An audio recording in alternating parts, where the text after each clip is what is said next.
మనం ఏదైనా జబ్బు గురించి మాట్లాడేటప్పుడు ఒక స్పష్టత ఉంటుంది కదా.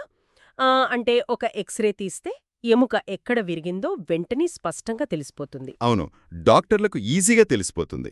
కానీ ఈ మానవ సంబంధాలున్నాయి చూసారా, ముఖ్యంగా ప్రేమ, పెళ్లి విషయాల్లో బ్రేకప్ జరిగితే అసలు ఎవరిది తప్పు అని చెప్పడానికి మన దగ్గర ఎలాంటి ఎక్స్‌రే మెషిన్ ఉండదు. నిజమే, అదొక పెద్ద పజిల్ లాంటిది.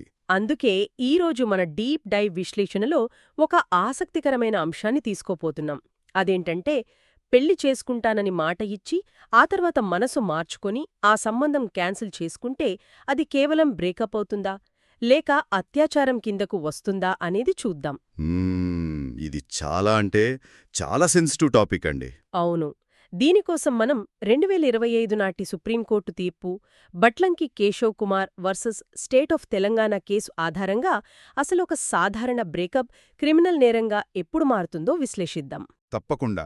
ఈ కేసు నిజంగానే చట్టంలో ఉన్న ఒక సన్నని గీతను చూపిస్తుంది. అంటే ఒక సంబంధం విఫలమైనప్పుడు దాన్ని రేప్ అని ఎప్పుడంటారు, ఆధారాలను కోర్టులు ఎలా చూస్తాయి అని అర్థం చేసుకోవడానికి ఇదొక పర్ఫెక్ట్ ఉదాహరణ. రైట్. ఈ కథ అసలెలా మొదలైంది అంటే, ఒక మ్యాట్రిమోనీ సైట్లో మొదలైంది. అమెరికాలో ఉంటున్న అబ్బాయి, అలాగే ఇండియాలో ఉంటున్న ఒక 30 ఏళ్ల చదువుకున్న అమ్మాయి పరిచయమయ్యారు. ఇద్దరూ పెళ్లి చేసుకోవాలనుకున్నారు కదా. అవును. పెళ్లి చేసుకోవాలనుకున్నారు, కాని కొద్ది రోజులకే వారి మధ్య విపరీతమైన గొడవలు మొదలయ్యాయి.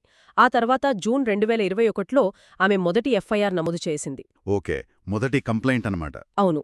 అందులో పెళ్లి పేరుతో మోసం చేశాడని, అంటే ఐపీసీ సెక్షన్ 417 లేదా 420 కింద, అలాగే జూన్ 24న ఒకసారి బలవంతంగా శారీరక సంబంధం పెట్టుకున్నాడని చెప్పింది.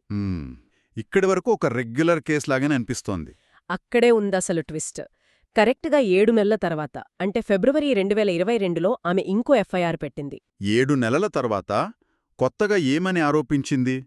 ఈసారి ఏకంగా ఐపీసీ సెక్షన్ 376 సబ్సెక్షన్ 2N కింద పలుమార్లు అత్యాచారం జరిగిందని, అలాగే ఎస్సీ, ఎస్టీ అట్రాసిటీ చట్టం కింద కులం పేరుతో వివక్ష కూడా చూపించాడని కొత్త ఆరోపణలు చేసింది. అబ్బా, ఇది వింటుంటేనే చాలా వింతగా ఉంది. అదే కదా నా పాయింట్ కూడా. ఇది ఎలా ఉందంటే, ఒక పెద్ద రోడ్డు ప్రమాదం జరిగిన 7 నెలల తర్వాత ఎవరైనా తమకు తగిలిన అత్యంత తీవ్రమైన గాయాలను కొత్తగా గుర్తుచేసుకున్నట్లుంది. భలే చెప్పారు. ఒక 30 ఏళ్ల విద్యావంతురాలైన మహిళ నిజంగానే పలుమారులు అత్యాచారానికి లేదా కులవివక్షకు గురైతే మొదటి కంప్లైంట్లోనే ఆ మాటలు ఖచ్చితంగా ఉంటాయి గదా. అవును. మర్చిపోవడం అనేది దాదాపు అసాధ్యం. ఖచ్చితంగా. సుప్రీంకోర్టు కూడా సరిగ్గా ఇదే వైరుధ్యాన్ని గమనించింది. అందుకే సిఆర్పిసి సెక్షన్ 482 కింద ఉన్న ప్రత్యేక అధికారాన్ని ఉపయోగించి ఈ కేసును విచారించింది. ఒక్క నిమిషం. ఈ సెక్షన్ 482 అంటే ఏంటో కాస్త వివరిస్తారా? తప్పకుండా. చట్టాన్ని దుర్వినియోగం చేస్తూ ఎవరైనా ఇలాంటి అబద్ధపు కేసులు పెడితే ఆ కేసులను ప్రాథమిక దశలోనే కొట్టివేసి అమాయకులను రక్షించేందుకు కోర్టుకు ఉండే ప్రత్యేక అధికారమే ఈ సెక్షన్ 482. ఓ, అర్థమైంది. అంటే పోలీసు రిపోర్ట్లలో ఉన్న ఈ తేడాలను చూసి కోర్టుకు ముందే అనుమానం వచ్చిందన్నమాట. అవునండి. మరి నిజం తేల్చాలి కదా. అందుకోసం వాట్సాప్ సాక్ష్యాలు చాలా కీలకంగా మారాయి. నేను కూడా డాక్యుమెంట్స్లో చదివాను, డిజిటల్ ఎవిడెన్స్ మొత్తం కథను మార్చేసింది అని. మార్చేయడమే కాదు, అసలు ఆమె ఉద్దేశమేంటో బయటపెట్టింది. వాట్సాప్ చాట్స్ చూస్తే ఆమె తనను తాను మ్యానిప్యులేటివ్ అని పిలుచుకోవడం కోర్టు గమనించింది. వాట్సాప్లో స్వయంగా అలా టైప్ చేసిందా? అవును. అంతేకాదు, ఒక గ్రీన్ కార్డున్నవాణ్ణి పట్టుకోవాలని తన తదుపరి బాధితుడిపై, అంటే నెక్స్ట్ విక్టింపై పెట్టుబడి పట్టాలి అని ఆమె రాసిన మెసేజ్లు కోర్టు చూసింది. మై గాడ్, ఇదంతా పక్కా ప్లాన్ ప్రకారం జరిగిందన్నమాట. ఇంకా దారుణం ఏంటంటే, గతంలో తన యూనివర్సిటీ ప్రొఫెసర్పై కూడా సరిగ్గా ఎలాంటి అబద్ధపు కేసే పెట్టినట్లు రికార్డులు నిరూపించాయి. ఇక్కడ నాకో పెద్ద సందేహముంది. పెళ్లి పేరుతో మోసమని కేసు పెట్టినప్పుడు అసలు ఆ హామీ నిజమైనదా కాదా అని చట్టం ఎలా నిర్ణయిస్తుంది? చాలా మంచి ప్రశ్న అడిగారు.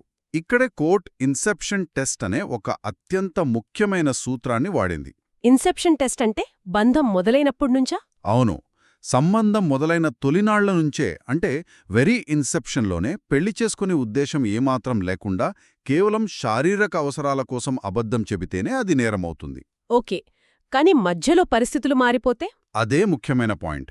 నిజంగానే పెళ్లి చేసుకోవాలనుకుని ఆ తర్వాత గొడవల వల్ల క్యాన్సిల్ అయితే అది నేరం కిందకు రాదు. ఈ కేసులో ఆ అబ్బాయి పెళ్లికి ఏర్పాట్లు కూడా చేశాడు. అవును గదా, పెళ్లి పనులు కూడా మొదలుపెట్టాడు. కాని ఆమె ప్రవర్తన చూసి భయపడి మాత్రమే అతను వెనక్కి తగ్గాడు. కాబట్టి ఇది అత్యాచారం కాదని కోర్టు స్పష్టం చేసింది. సో ఆ అబ్బాయి ఉద్దేశం మోసం చేయడం కాదు, కేవలం ఆ మాన్యుపులేటివ్ రిలేషన్షిప్ నుంచి బయటపడటమన్నమాట. కరెక్ట్. ఈ వాట్సాప్ సాక్ష్యాలు, ఎఫ్ఐఆర్ వ్యత్యాసాలు చూశాక సుప్రీంకోర్టు ఆ 2 ఎఫ్ఐఆర్లను పూర్తిగా కొట్టివేసింది. అంటే ఇదంతా చట్టాన్ని దుర్వినియోగం చేయడమే అని కోర్టు తేల్చేసిందన్న. అబ్యూజ్ ఆఫ్ ప్రాసెస్ అని స్పష్టం చేసింది. డిజిటల్ సాక్ష్యాలు ఎంత ముఖ్యమో అలాగే పెళ్లి క్యాన్సిల్ అవ్వడం నేరం కాదని ఈ తీర్పు ద్వారా మనకర్థమవుతుంది. మనం మొదట మాట్లాడుకున్న ఆ ఎక్స్రే మెషీన్ ఉదాహరణకొస్తే, ఈ డిజిటల్ యుగంలో మనం పంపే చిన్న వాట్సాప్ మెసేజ్లే ఆ ఎక్స్రేలాగా పనిచేసి అసలు ఉద్దేశాన్ని బయటపెడతాయని స్పష్టమైంది. ఖచ్చితంగా. డిజిటల్ యుగంలో ఆ చిన్న వాట్సాప్ మెసేజ్లే మనల్ని జైలుకు పంపగలవు లేదా జైలు నుంచి రక్షించగలవు. ముగింపుగా ఒక చిన్న ఆలోచన. సమాజంలో నిజంగా అన్యాయానికి గురైన వాళ్ళని రక్షించడం కోసం తయారుచేసిన ఇలాంటి కఠినమైన చట్టాలు వ్యక్తిగత ప్రతీకారానికి ఆయుధాలుగా మారితే ఏమవుతుంది? న్యాయ వ్యవస్థపై విపరీతమైన భారం పడుతుంది. అదే కదా, ఇలాంటి తప్పుడు కేసుల వల్ల నిజమైన బాధితులకు న్యాయం జరగడం మరింత ఆలస్యమవుతోంది. ఇది నిజంగా మనమందరం లోతుగా ఆలోచించాల్సిన విషయం.